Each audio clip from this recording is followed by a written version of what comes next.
Silly Florida, where we from. Get this money, no people, no scum. Cause every day we hustling, we ain't trying to do hard. The only money we trusting if we talking about that. Yeah, no problem. We got it. Pop another bottle for the salt like Will. You know that right? Getting that money right. Living that dog life. Living that dog life. Getting that money right. Living the dog life. I'm living in a dog's life. Chasing that cat ride. Living in a dog's life. Living through a dog. Living through a dog. And if you come from overseas, you got to come and chill with me. Hey, it's just me and my dog on the beach on a Sunday.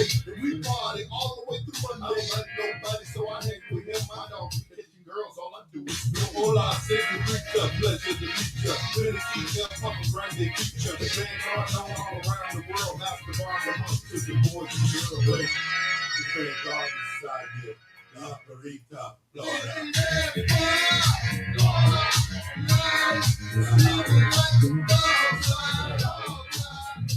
Welcome to Vanguard K9. I'm Grandmaster Von DeMuff. Of course, you know I'm known as the world's greatest puppy imprinter. I'm here to give you the 411 good dog information. For you Vanguardians, I am Vanguardian K9.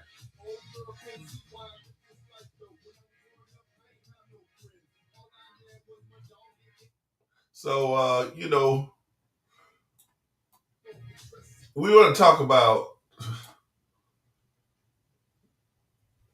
puppies or just a dog that's a young dog and you want to socialize your puppy and train it.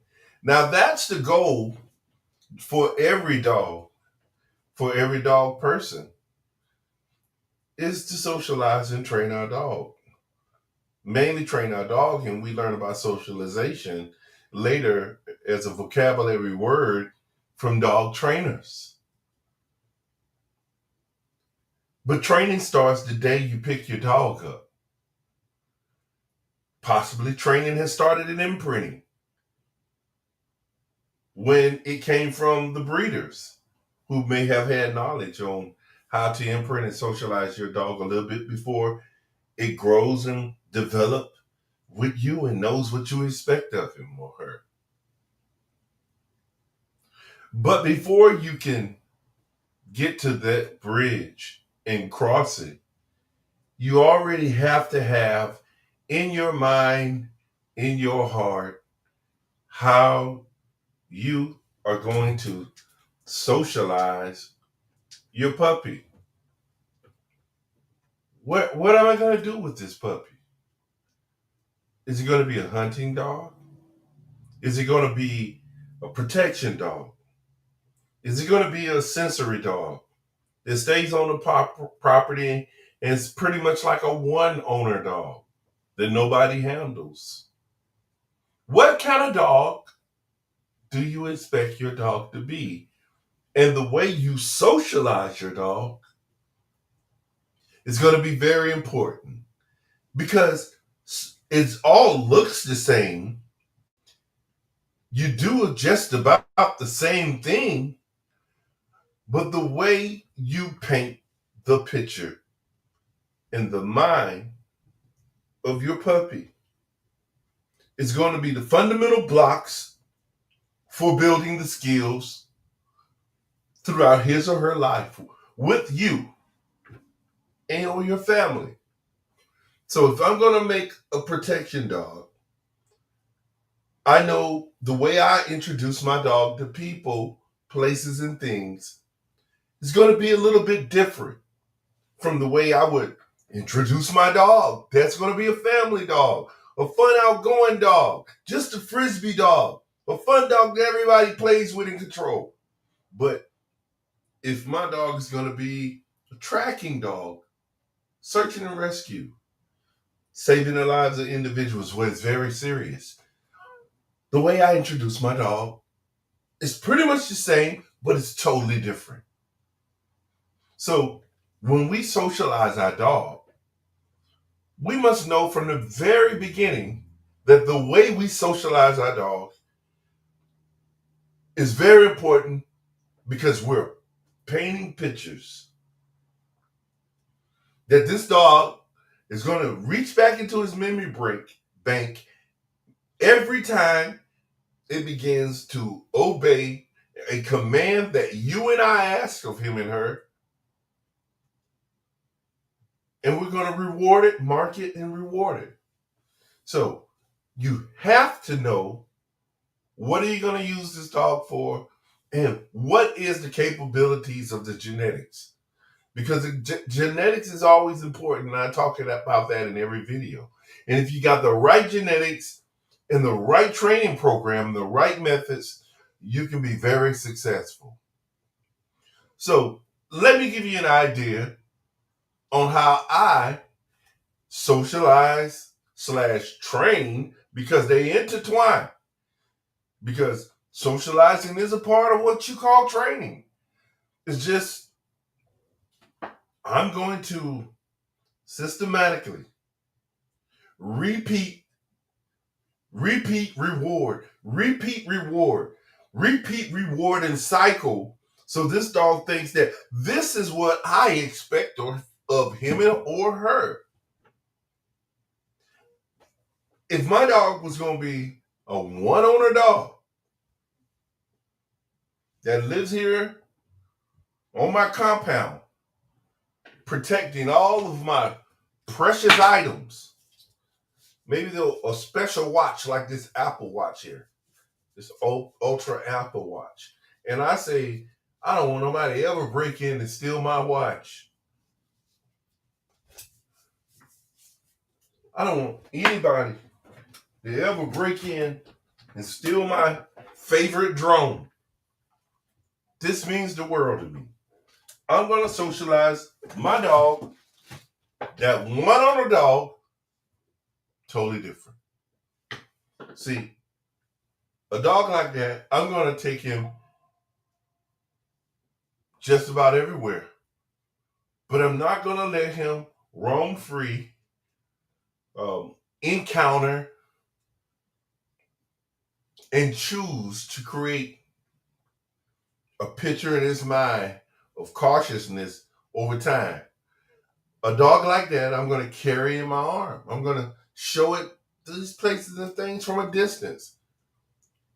I'm going to, over time, bring that dog closer to these kind of settings and get away. Because I don't want him to be comfortable. Because comfortable is where I don't want my dog to be. I want his aloof instinct to stay high. Now, if this dog is going to be a dog that everyone in the family loves and everyone plays with and control, and I don't want him to do anything but just be a free outgoing dog, I'm going to expose him to people, places, things, and paint pictures in a different manner. I want him to be humble, still outgoing and lovable and kind, devoted, obedient. But I want it to be more submissive, more relaxed, lowering the thresholds of being aloof. I don't want it to display any character that could be in the genetics that describes the word overconfident or being dominant or showing what we call civil drives to challenge a man and follow through. I want it to be a submissive, more just neutral, lower, neutral, and can go lower to just backing away, choosing not to engage in any type of altercation.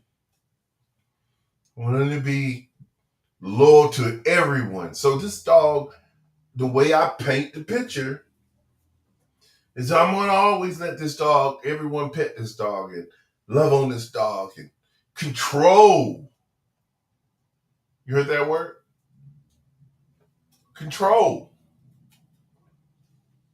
this dog. So in the rink, the pack order, it's not just in my house. It's the world.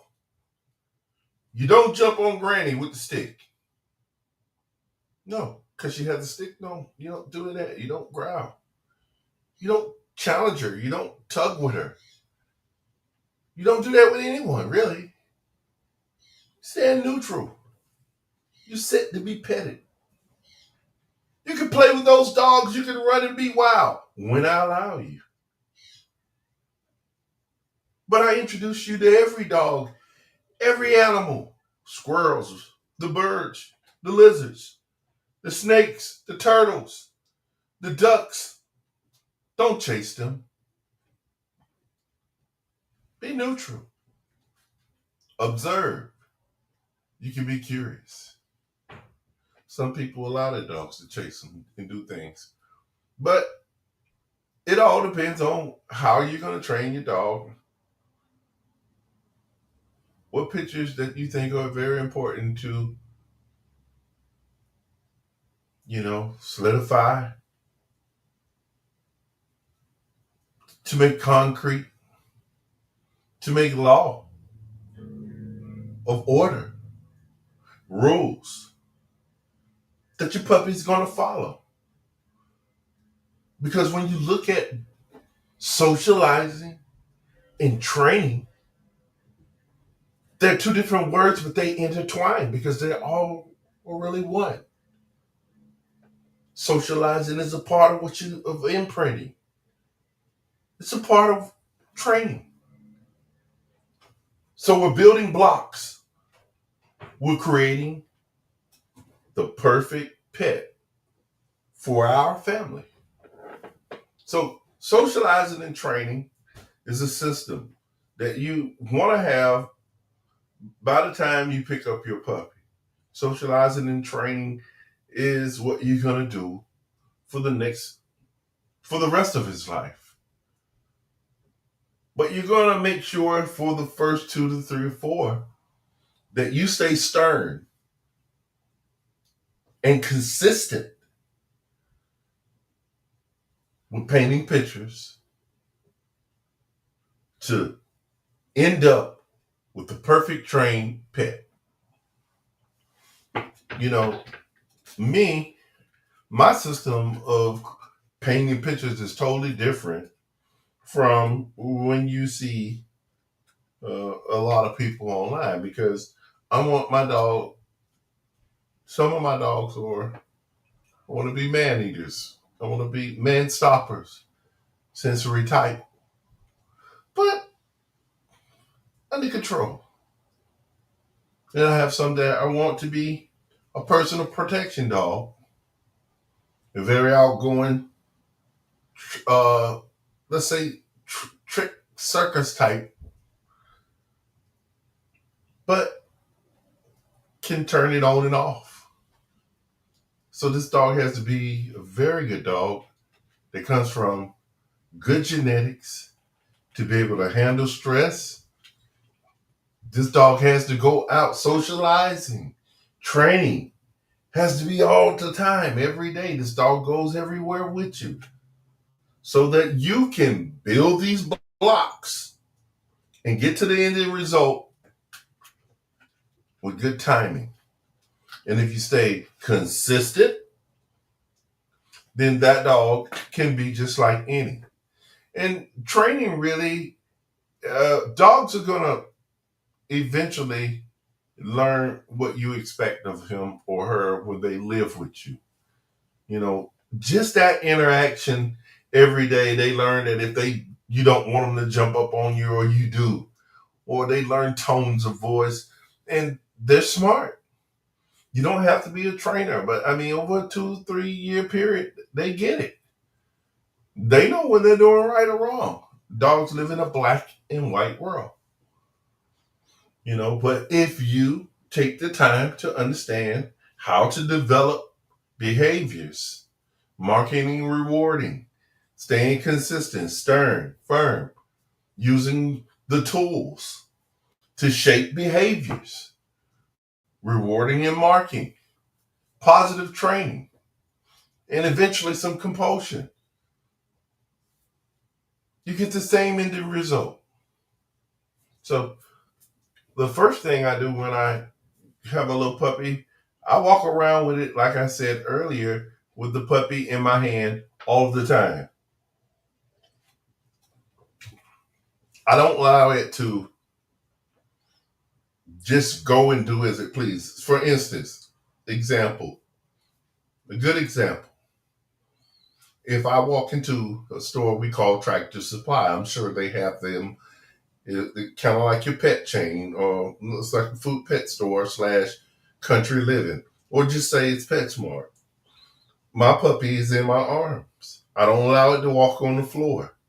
Still in the environment, it can get sick, yes, but I don't allow it to walk on the floor. I don't tug it. I don't drag it. I don't give it a chance to see those doors that open at first. That may spook it if I'm walking through those doors, but hopefully a good dog with imprinting, which I breed and raise and train my own dogs, they're very exposed. But puppies that you get from some people sometimes are not exposed. These might be puppies that are out in the backyard that someone has in the woods. They're not exposed to sound sights of city life. There's a different dog. City life dogs are totally different. Like I say, if you take them to the country, they may not be exposed to some of those things in the country. Perhaps do even better. But a dog like that, I carry in my arms. It sees people. I may go a different direction. I don't let people talk to it. I may have on. I see people giving a lot of eye contact. I'll turn around like I went the wrong direction. I do this for weeks at a time. Every now and then, when I'm on an aisle by myself, I may place the dog on the floor and play a little game that we play in the house right there on the spot. I may pick up one of the toys and see how the dog squeaky toys, or show it something, let it go and grab it, tug it, pick it up. I'm showing the puppy that we play these games because this is going to be the format of your life. Different places at any given time. And the toy could change. So once the dog sees that it's fine to play this game with that trigger word, oh, that's the trigger word, because this happens here, here, here, and there, the same way. We may go to the park, sit on a bench, look at the surroundings. No one's there. I have a chance when people and animals come into the park at a distance to make a decision that day at that particular time what I want to see in the dog when he sees these people and their animal. I may pick the dog up in my arm, have him on the bench, holding his lead tight, or holding the collar, or have him across my lap and rubbing him and talking to him. When those people go by, whatever, if I get the result I'm looking for or not, I still talk to the dog and tell him or her what I expect of him. Now, I may not, even if you don't get the ending result the first time, that gives you an opportunity over and over and try it. I mean, the picture, the understanding, it didn't lock. But you still gonna talk to your dog because they hear your voice, they hear your tones, they understand. I do it the same way at the park that I just did in the market store, that we did in the living room, or in the front yard, or the backyard, or on the side of the house. Go to the beach, same thing. Go in the woods, same thing. The only difference in the wood, the dogs begin to know that at some point, freedom is allowed. Now, in the woods, as I stated in many videos in the past, I get a chance to see, I get a chance to build upon the word come here, because the dog is allowed freedom without any distractions or being harmed, we'd hope, because in the woods there are snakes and spiders and things that can harm them. But in the woods, I'm allowed a lot of that more freedom with less distractions. And I'm going to call a dog back. And every time that dog comes back, I'm going to reward, I'm going to mark it, and I'm going to give it a treat. I'm solidifying, sealing the deal. I'm painting the picture in the memory bank of that puppy's mind. So when you take a combination of these things I'm telling you guys, the marketplace, the store, market stores, and the parks, the beach, the woods, at home, anytime, like Janet Jackson said,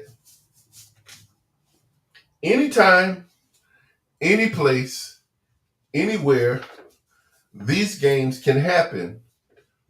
I'm sealing the deal of what the picture or what I expect of him or her for the rest of his life. And this will go on for the rest of his life, but staying stern, militant for 1 to 3, 2.5, 3, 4 years until I feel that the dog has mastered all of the behaviors, range of motion, on lead, off lead, great distance, abundance of distractions, and still overcome and does what I expect of him and her. Then I'll say that that dog is um, trained. I'll give it the title advanced trained. But we can't do that with puppies saying a month or two. Here, you get people all the time.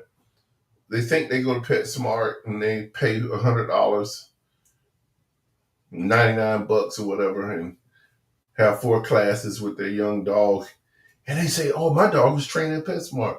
They really believe that this dog is really finished. They don't understand the stages of basic, intermediate, advanced. But with me, there's imprinting, basic, medium of after basic, advanced, basic, then intermediate, advanced intermediate, then advanced, then advanced plus to utilitarian. And that comes from handling uh, the dog just about 8 to 12 hours a day, every day, for 2 or 3 years. The dog has a long list of behaviors that it can display immediately without hesitating twice under extreme stress or fatigue. Because when a dog's fatigued, you'll see how well he obeys, just like when he's or her is distracted. So fatigue and distracted, they're both two things I want to overcome, and I want to see my dog perform and deliver in the training. Now, I'm not expecting that ever of a dog that's very young. And we have to have realistic goals, and we have to stay patient. But because, like I say, this is training. And training, the way a dog learns is just like people. Some get it faster than others because the picture was properly painted, or the moment was right, the message was clear, the dog was in its think box because it was no distractions and it was locked in a game of prey or something. You never know. So until the dog get it, I don't move to the next exercise, but I wouldn't. But for me as an advanced dog trainer, animal trainer, I'm always exposing my dogs to multiple things. I'm doing things all day, every day, just normal life, and it'll learn what is expected of him when I'm spending so much time with him or her. So much time. It can't help but learn. So much time. You hear that? Time. So much time. It can't help but learn. So some of you don't have that kind of time. And so you're only able to give your dog those few hours that you have when you're off work because you still have things for yourself that you have to do. And your time is very limited. And so you don't get to build upon your blocks in your dog. And I won't say windows are closing, but the way if you create a system very young with your dog, you can come at any stage of its life and play these games and build upon the building blocks. You know, if you imprinted this dog well, if this dog was imprinted. But for some people that don't have working dogs, or what I call the dogs that I provide, or high performance dogs, you're not going to be able to go back and say, let's play this game this way. And the dog is just going to stay focused because it knows it. Doesn't know it. He doesn't want to know it. He's created his own personality. You left him in jail.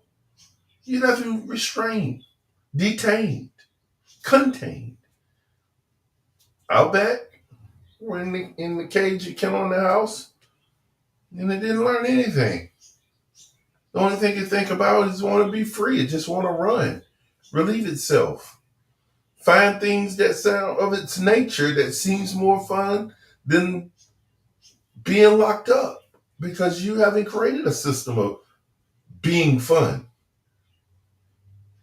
And then now you have to take training in a different direction because not the ending result in a different direction, but the way you paint the pictures. So your tools, you have to use tools. And you may have to use tools like pinch collars, correction tools, choke collars. I don't use them. You know, with puppies, they're free. Just a little lap collar around the neck. And a pocket full of rewards. I've got a pocket full of stones in their mind. Just everything. So, you know, today I want you guys to walk away with information and for building the blocks of great training with your dog so that you all can get the end result. I appreciate that you all came into my live. I want to give you guys 30 minutes and try to do this every day. I appreciate Doug and NWA Connie Corso's and All Breed Podcast for stepping in, and Bando for Life. Is that right? Bando for Life LLC, and Charles Kidd for commenting. You know, you guys can support my channel as always right at the bottom of the list. Let's see, can we move that duck head off there? I think I had it there. Let's click here. Bam! Support. Oh, I spelled that wrong. I guess I have to do that. I spelled that wrong. Support by Cash App. But what I wrote today was suppost. I can't even spell that. Whatever that is, I wrote this wrong. Support my channel. Share my videos with others around the world, and come back for some more good informational news for making your great dog even greater. Ulysses Vanguard's Grandmaster and Vanguard into you.